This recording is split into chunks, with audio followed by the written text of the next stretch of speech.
वंदे मातरम साथियों, IMP batch 2026 में आप सभी का स्वागत है। आज हमारा जो चैप्टर है कृषि विज्ञान एवं गणित के मूल तत्व का, जिसमें हम पढ़ने वाले हैं चैप्टर नंबर 11 पादप कार्यकी के बारे में, यानी कि प्लांट फिजियोलॉजी के बारे में। ठीक है, तो इस चैप्टर जो है आपका यानी कि बोर्ड एग्जाम में 5 नंबर का पूछे जाने वाला है। कितने नंबर का?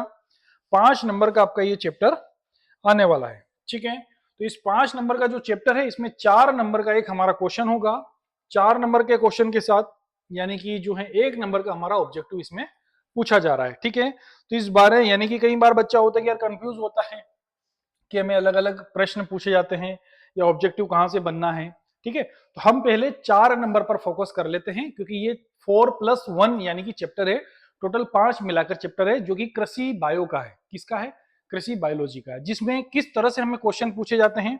या जो हमारा चैप्टर है पादप कार्यकी, तो जो पादप कार्यकी हमारा चैप्टर है, इस पादप कार्य का मतलब पादपों में यानी कि पौधों में होने वाले कार्यों के बारे में है ना। पौधा क्या क्या कार्य करता है, ठीक है, प्रकाश संश्लेषण, वाष्पोत्सर्जन, ये सारे जो कार्य होते हैं इसे हम बोलते हैं पादप कार्यकी। ठीक है, प्लांट फिजियोलॉजी। बात करते हैं कि पौधा में अब जो है हमारे बोर्ड में क्वेश्चन बनने वाले हैं वो कैसे हैं। तो पहला आपका क्वेश्चन है आक्सी श्वसन एवं अनाक्सी श्वसन में अंतर लिखिए। ठीक है, difference between aerobic and anaerobic, है ना, रेस्पिरेशन में। तो आक्सी श्वसन और अनाक्सी श्वसन यानी कि हम बात कर रहे हैं पौधों में होने वाले श्वसन की। किसकी बात कर रहे हैं? श्वसन की हम बात कर रहे हैं, रेस्पिरेशन की हम बात कर रहे हैं। तो ये दो प्रकार का होता है, यानी कि आक्सी यानी कि ऑक्सीजन की उपस्थिति में होता है, और सॉरी अनाक्सी यानी कि ये जो है ऑक्सीजन की अनुपस्थिति में होता है। तो आइए हम समझते हैं इसके अंतर। तो पहला है यह क्रिया ऑक्सीजन की उपस्थिति में होता है। मैंने अभी बताया कि ये जो क्रिया होती है ये कौन सी, यानी कि ऑक्सीजन की उपस्थिति में होती है। यह क्रिया ऑक्सीजन की अनुपस्थिति में होती है। फिर से ऑक्सी श्वसन यानी कि ऑक्सी जो है ऑक्सी श्वसन ऑक्सीजन की उपस्थिति में होता है, अनाक्सी श्वसन जो है ऑक्सीजन की अनुपस्थिति में होता है। दूसरा पॉइंट, इस क्रिया में ग्लूकोज के पूर्ण ऑक्सीकरण, कौन? ग्लूकोज के पूर्ण ऑक्सीकरण के बाद CO2O और H2O बनते हैं। ठीक है, इस क्रिया में ग्लूकोज के अपूर्ण ऑक्सीकरण यानी कि ये पूरा नहीं होता है, अपूर्ण ऑक्सीकरण से लैक्टिक अम्ल या एथिल एल्कोहल बनता है। ठीक है, अब अगला है, इस क्रिया में ग्लूकोज के एक अणु से 30 ATP अणु मुक्त होते हैं। इसमें याद रखना क्या होते हैं? मुक्त होते हैं। 30 अणु क्या होते हैं? मुक्त होते हैं। और अब बात करते हैं इन क्रिया में ग्लूकोज के एक अणु से 2 ATP अणु मुक्त होते हैं। वहां 38 होते हैं और यहां कितने होते हैं? 2 अणु मुक्त होते हैं। अगला है, यह क्रिया उच्च जीवों में होती है और यह क्रिया निम्न जीवों और मांसपेशियों में होती है। तो ये छोटे से बिल्कुल सिंपल से ऑक्सी श्वसन और अनाक्सी श्वसन में अंतर दिए हुए हैं, जिनको आपको पढ़ना है और प्रॉपर पढ़ोगे भैया 4 नंबर का पूछे जाने वाला है। दोस्त, कितने नंबर का क्वेश्चन आने वाला है? 4 नंबर का क्वेश्चन आने वाला है, इसलिए इस पर विशेष प्रकार से फोकस देना। ठीक है ना, कि हम अच्छे से समझ पाए 4 नंबर से। चलो अगला प्रश्न पूछा जाने वाला है, श्वसन क्रिया को प्रभावित करने वाले कारक को स्पष्ट कीजिए। जो श्वसन क्रिया है उसको यानी कि उस श्वसन क्रिया में दिक्कत देने वाले कारक कौन कौन से हैं? तो भाई श्वसन क्रिया समय पर या व्यवस्थित या पूर्ण नहीं होने पर क्या दिक्कत आती है?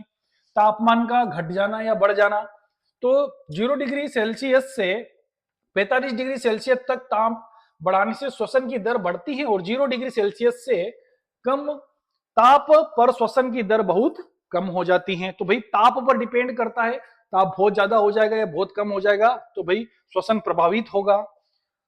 CO2 की सांद्रता यानी कि CO2 की सांद्रता अधिक होने पर श्वसन की दर घट जाती है। तो CO2 यानी कि कार्बन डाइऑक्साइड की बात कर रहे हैं, है ना, तो ये भी घट जाती है। कम ज्यादा होती है तो श्वसन भी क्या होगा? कम ज्यादा होगा। अगला, ऑक्सीजन की बात कर रहे हैं, O2 का 1.9% सांद्रण होने पर श्वसन दर घट जाती है। इसका भी सांद्रण अगर कम होगा तो क्या होगा? ऑक्सीजन दर क्या हो जाती है? घट जाती है। लाइट की बात करें, प्रकाश, तो प्रकाश संश्लेषण क्रिया होने से श्वसन की दर बढ़ती है। क्या होता है? प्रकाश संश्लेषण की क्रिया होने से श्वसन की दर बढ़ता है। अगर पर्याप्त लाइट बननी रहेगी या लाइट पौधों पर आती रहेगी तो क्या होगी? श्वसन दर बढ़ती है ना। तो आपको ध्यान में रखना श्वसन। अब यहां पर याद रखना कि अगर कोई क्वेश्चन पूछ लिया जाए प्रकाश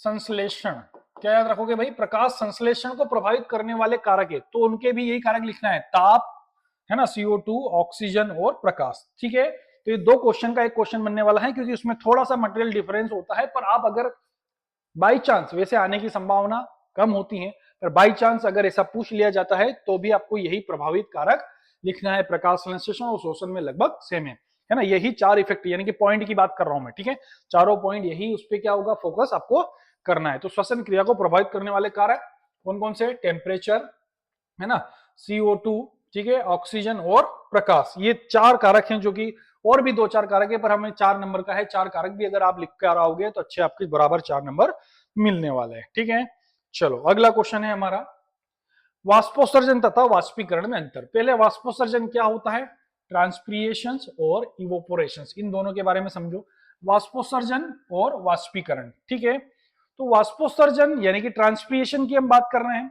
तो पौधों की पत्तियों से पानी का उड़ना। फिर से सुनो, पौधों की पत्तियों से पानी का उड़ना क्या कहलाएगा? ट्रांसपिरेशन यानी कि वाष्पोत्सर्जन कहलाएगा। और खुली सतह से पानी का उड़ना, याद रखना, कहां से? खुली सतह से पानी का उड़ना क्या कहलाएगा? इवोपोरेशन यानी कि वाष्पीकरण कहलाएगा। ठीक है, अब ये दोनों एक साथ में भी होती है क्रिया, क्या होगी? कमेंट करके बताओ कि ये दोनों ही एक साथ में क्रियाएं होती हैं, कहां पर होती हैं, मुझे कमेंट करके बताइए। ठीक है, तो हम बात कर रहे हैं वाष्पोत्सर्जन की और वाष्पीकरण की। तो आइए समझते हैं ये पॉइंट। यह एक जैविक क्रिया है क्योंकि पत्तियों से होती है, और यह एक भौतिक क्रिया है क्योंकि खुली सतह से होती है। ठीक है, तो यह एक जैविक क्रिया है और यह एक भौतिक क्रिया है। यह क्रिया रक्षक कोशिकाओं द्वारा नियंत्रित होती है, क्योंकि पौधों की पत्तियों में जो रक्षक कोशिकाएं चाहती हैं उसी को नियंत्रित करती है।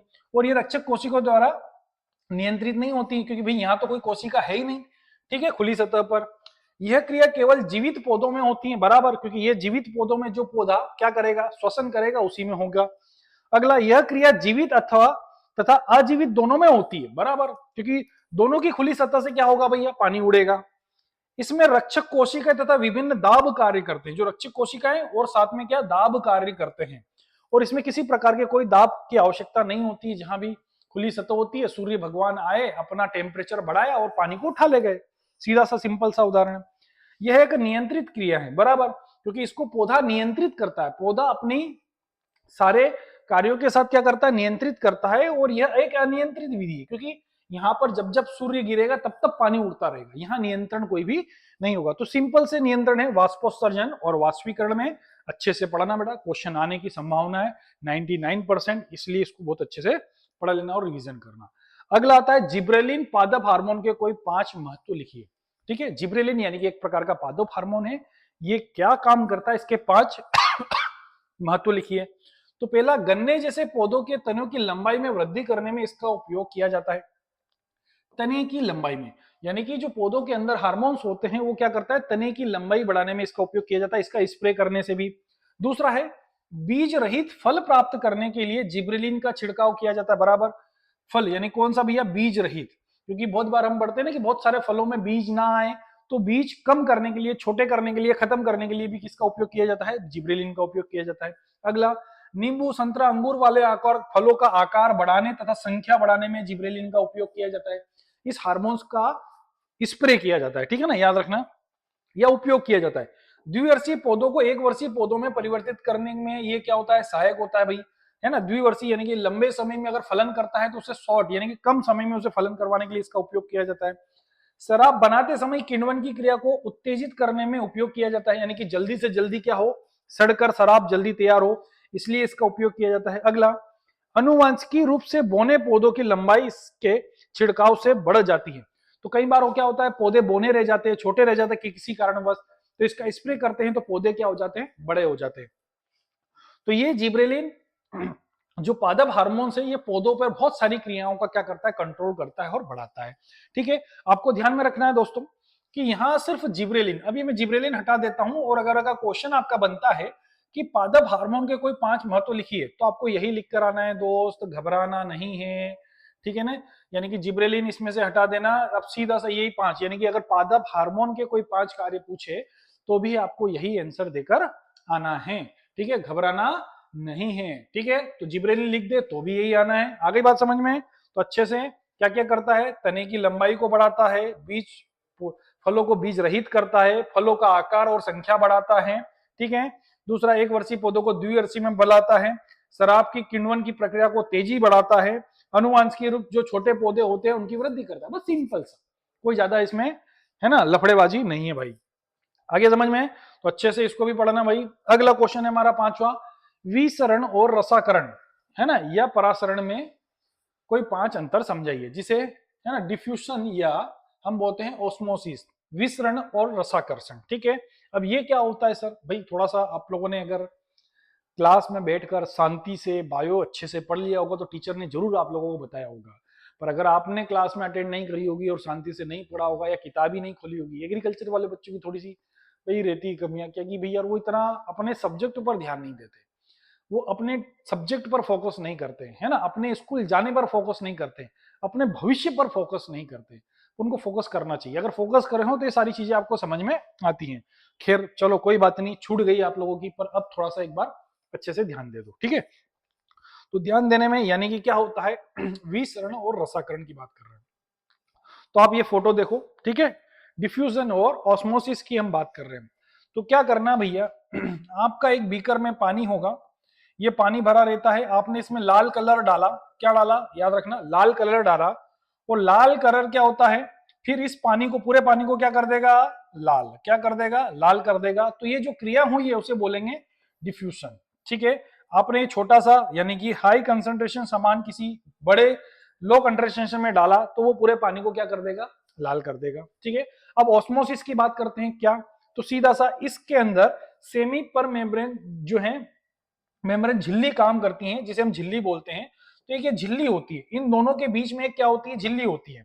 अभी यहां आपने पानी डाला, मतलब कोई झिल्ली बीच में नहीं थी, पर यहां पर आपको क्या करना है इस पानी में, तो मान लिया जाता है किशमिश, आप लोगों ने देखा किशमिश, ठीक है ना, जो सुखाए हुए अंगूर होते हैं, उस किशमिश को हम रात में जब पानी में डालते हैं, अरे बस जब पानी में डालते हैं और सुबह हम देखते हैं तो किशमिश फूल के बड़ा हो जाता है, बराबर, वापिस अंगूर बन जाता है।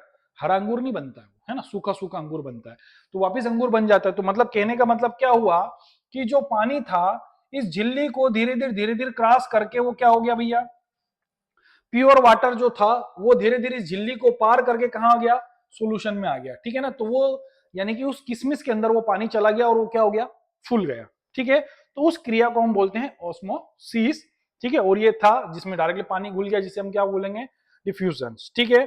अब हम इसकी बात करते हैं इसके आंसर की। तो विसरण और प्रसाकरण की बात करें तो इस क्रिया में अर्ध परागम में झिल्ली की आवश्यकता नहीं होती। मैंने बताया था कि जो पानी में कलर डाला था तो उसमें झिल्ली थी क्या, नहीं थी। इस क्रिया में अर्ध परागम में झिल्ली की आवश्यकता होती है, क्योंकि भाई किशमिश में क्या थी, बीच में झिल्ली थी। इस क्रिया का वेग सामान्यतः लगभग समान होता है, मतलब धीरे धीरे वेग दोनों हो जाता, और इस क्रिया का वेग प्रारंभ में अधिक होता है और बाद में क्या हो जाता है, धीमे हो जाता है, बिल्कुल कम हो जाता है। यह द्विदिशात्मक क्रिया है, ठीक है ना, दोनों एक दूसरे को यानी कि द्विदिशात्मक होते हैं, और ये क्या होती है, एक दिशात्मक, यानी कि यहाँ पानी बाहर से कहां जाएगा, अंदर की ओर जा रहा है किशमिश में, और यहाँ दोनों दिशात्मक मतलब दोनों आपस में मिलेंगे। यह क्रिया गैसीय एवं द्रव विलयन में पाई जाती है, बराबर, ये गैस में भी होती है, द्रव में भी होती है, और यह क्रिया मुख्यतः द्रव विलयन में पाई जाती है, सिर्फ द्रव में होगी, ठीक है, पानी होगा, क्योंकि गैस अंगूर के अंदर नहीं घुसेड़ सकते, समझ में, सिर्फ द्रव ही उसके अंदर घुसेड़ सकते हो। तो ये याद रखना है आपको, विसरण और रसाकर्षण के भैया 4 नंबर का, फिर बता रहा हूं बेटा, ये 4 नंबर का क्वेश्चन चैप्टर है आप लोगों का, 4+1 1 नंबर का ऑब्जेक्टिव आने वाला है, ऑब्जेक्टिव में बाद में इसमें डालकर आप लोगों को पढ़ाने वाला हूं, ठीक है। तो पहले 4 नंबर आप कवर कर लेना, ताकि आपको बहुत अच्छे से सारी चीजें और बहुत कंठस्थ याद हो जाए, ठीक है। तो इस चीज को थोड़ा सा आप लोगों को बहुत अच्छे से याद करना है, ठीक है। ये हमने पढ़ लिया है, इसलिए आप लोग सब लोगों को थैंक यू। अगले लेक्चर यानी कि कंटिन्यू लेक्चर, अगर आप पहली बार वीडियो को देख रहे हो, चैनल पर आए हो, तो चैनल को सब्सक्राइब जरूर करें। और दोस्त, अगर आप लोगों को क्वेश्चन अच्छे समझ में आ रहे हो तो हर वीडियो को देखने पर लाइक आप लोग जरूर करें, और अगर कोई समस्या आप लोगों को आ रही है, कोई डाउट आपके मन में आ रहा है, तो आप कमेंट भी जरूर करिए, ठीक है। और अपने दोस्तों को भी शेयर करें, ताकि वो भी क्या हो सके, बोर्ड की तैयारी बहुत अच्छे से कर पाए। और कंटिन्यू लेक्चर देखने के लिए सब्सक्राइब करने के साथ साथ बेल आइकन को भी आप जरूर दबाएं, ताकि आपको जितने भी लेक्चर में बोर्ड के डाल रहा हूं आप तक समय समय पर पहुंचते रहे। मिलते हैं नेक्स्ट लेक्चर में। वंदे मातरम।